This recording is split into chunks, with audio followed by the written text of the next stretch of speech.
નમસ્કાર નમસ્કાર મારું નામ ડોરિયા મીનાબેન ત્રિભુવનભાઈ। હું ભારતીય આંગણવાડી કર્મચારી મહાસંઘમાં અમદાવાદ વિભાગમાં સંગઠન મંત્રીની જવાબદારી છે મારી। ગુજરાતમાં 55,000 આંગણવાડી છે, એમાં અમારે કર્મચારી 1,20,000 છે।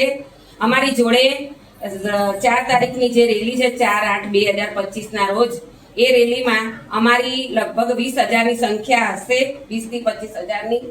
અને અમારા જે પ્રશ્નો ઘણા સમયથી ચાલ્યા આવે છે, અમે સરકાર સાથે બેસીને ઘણીવાર વાતો આવેદન પત્ર આપ્યા છે, પણ અમારા જે પ્રશ્નો છે એના કોઈ જ આમ આંખ આડા કાન કરે છે સરકાર, કોઈ સાંભળતી નથી અને કોઈ અમને એનો નિર્ણય મળતો નથી। તો અમે એના માટે થઈને અમારી 4/8/2025 રોજ અમે રેલી અને સભાનો કાર્યક્રમ રાખેલ છે। તેમાં